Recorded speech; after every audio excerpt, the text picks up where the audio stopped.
senior leader, and welcome to the Talent Sherpa podcast. I'm your host, Jackson Lynch, and today we are cracking open a topic that gets a lot of airtime, but very little traction.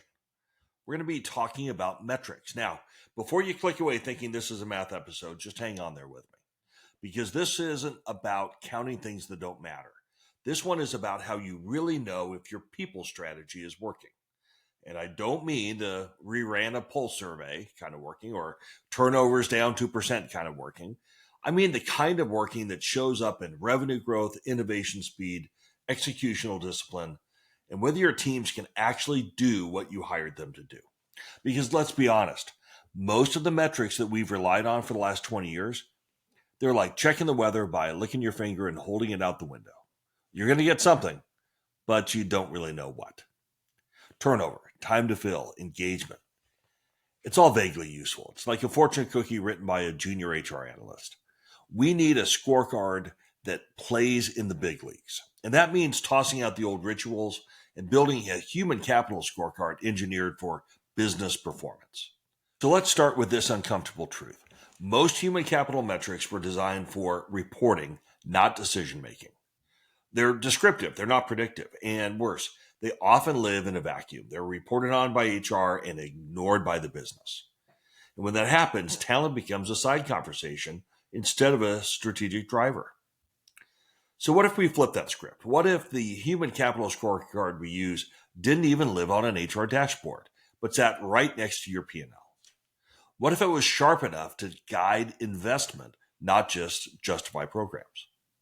And that's what today's episode is about. Building a 5-part human capital scorecard that actually reflects business performance.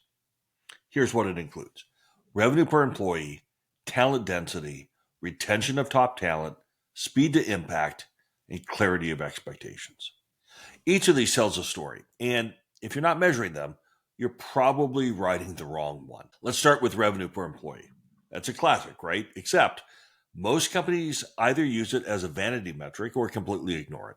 But used correctly, revenue per employee is a proxy for how well your talent strategy is translating into real value.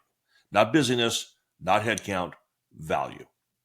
And it gets better when you link it to specific investments. Just launched a new capability model, rebuild onboarding, shifted to a skills-first hiring approach. You should see that show up in your revenue employee trend. And if you don't, well, maybe you're optimizing for noise, not output. There is one small caveat. Don't benchmark against Google unless you're actually Google. Context matters. What you're looking for is internal momentum, quarter-over-quarter lift, signals that you're moving from potential to performance. Now let's talk about talent density. This is the percentage of your workforce that sits in the top quartile of the market capability for their role and what you're willing to pay. Or in plain English, how many of your people actually are great at their jobs? This isn't about elitism. It's about leverage, because when your team is made up of high performers, performance compounds. Netflix made this famous a long time ago, and not just because they're a tech darling. It's because they understood something most organizations ignore. Talent quality drives outcomes more than talent volume. So how do you increase talent density?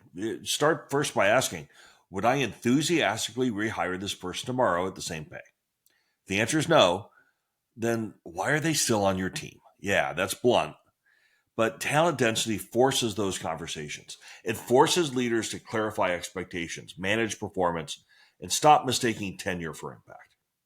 And if your managers aren't holding that bar, well, they're probably part of that math. Now let's talk about retention of top talent. It's a wildly under-leveraged metric. Everybody talks turnover, but unless you're segmenting your A players, you're just counting bodies. And let's be real, losing a B or C player might sting, but losing your best product leader in a critical launch window, that's blood loss. High-performing organizations make this a board-level metric. They don't ask who left. They ask, why did our best people want to leave? Not the same question. It's rarely about pay, by the way. It's about challenge, growth, and leadership. A players audit your culture better than any engagement tool you're paying $200,000 a year for. The fix isn't another offsite or a swag bag. It's deeper. It's about career clarity, purpose, stretch, and yes, real conversations about their future. because if you're not having those conversations, somebody else is going to. Now let's talk about speed to impact. This is a metric that measures how fast a hire, either internally or externally, delivers meaningful results. How long does it take them to be fully functional in their new role? Not how quickly they get a laptop now, not how quickly they complete their onboarding checklist, when they deliver outcomes. Now here's the twist. Most companies don't define impact, so everybody's winging it. One exec thinks 60 days is fast, another thinks a year is fine.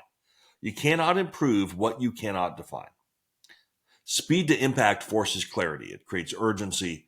And when done well, it turns onboarding into an accelerator, not a process of paperwork. So you want to speed it up? Define what success looks like before day one. Set outcome-based goals. Use mentorship, shadowing, and real feedback, and then measure what happens, because time is a business metric, and it's one that we should be managing ruthlessly. Now, last but not least, clarity of expectations. This one is so basic. It almost is embarrassing we need to talk about it, but here we are. Confusion, not laziness, is the number one killer of performance. If people don't know what's expected of them at work, they are either going to make it up or they're going to burn out trying to guess. And this is where most organizations fall flat. They over-communicate but under-clarify. So what's the fix? Outcome-based goal setting, regular, unambiguous performance conversations, a clear picture of what great looks like and what it doesn't. If your employees can't tell you what the top 3 outcomes that they're accountable for, it's not a performance issue, it's a leadership one. Clarity is not optional. It's the baseline. All right, team. Here's your I was only half listening up to this point, but I want to sound smart in the recap. So here's that moment. This new human capital scorecard is built around 5 metrics that actually matter. 1, revenue per employee. It tells you if your talent is translating into value. 2, talent density. It pushes quality over quantity. 3, retention of top talent keeps your engine running, not just your roster full. 4, speed to impact. It makes time your competitive advantage. And 5, clarity of expectation. It drives accountability, alignment, and trust. And if your people strategy isn't moving these 5 metrics, it's probably not moving the business. So let's stop managing activity and start measuring outcomes. Let's make human capital the operating system for growth, not just a department that reports on surveys. Now, to wrap this up, please know I am so grateful that you joined me today, and thank you for listening and watching for a few minutes. If you found value here, please share it with a friend that you think might also find value in it. And don't forget to like and subscribe.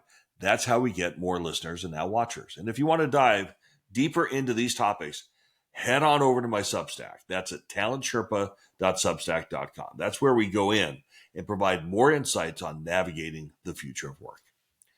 And if you'd like to work with me to get ready for your first CHRO assignment, we have a cohort group starting in September. We have early bird discounts available through the end of July. So until next time, keep adapting, keep leading, and keep on climbing.